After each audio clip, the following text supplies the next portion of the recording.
Man, anong barangay po tayo? Palatio po.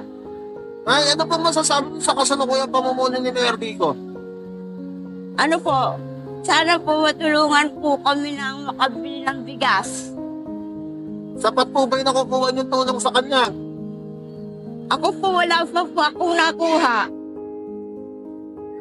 Ano pa po sa tingin niyo ang kulang?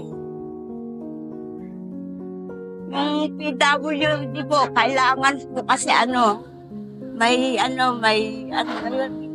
may ban ng pension, pero wala po. Masaya pa po ba kayo sa pamumuno ni Mayor Vico?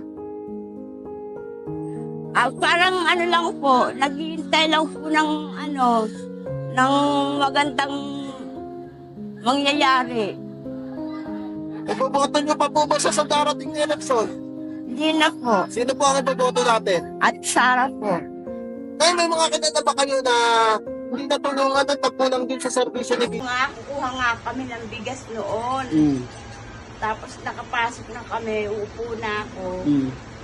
Sabi ko, pwede kong stab.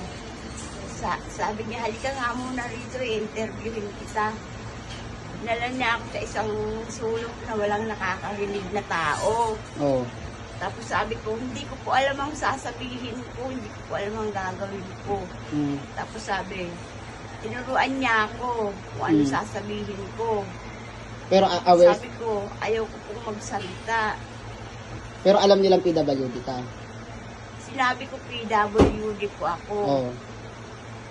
Sobrang offensive kasi parang tinitake advantage yung kahinaan ng isang tao para gamitin sa masama sa pag-endorso ng isang kandidato na hindi sila aware na mali pala yun, na sa paglabas ng tita ko kanina, biglang sasabihin ng mga tao, kat ka na, yung nagaganon-ganon. Kaya parang syempre nakakadismaya na pati yung tita ko syempre nababash and nalalait siya na bakit ganun yung salita niya doon sa video, which is hindi rin aware ng yung tita ko na ipopost yung video since hindi rin siya aware sa social media, sa kahit anong social media platform.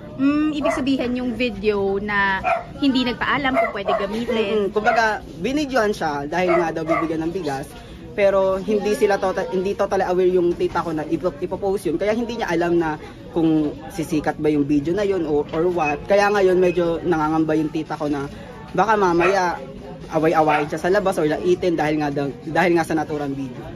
Ano po ba yung kalagayan ng tita niyo? Pwedeng paka-explain Yung po tita sa amin? kasi is person with disability, meron siyang psychological disability.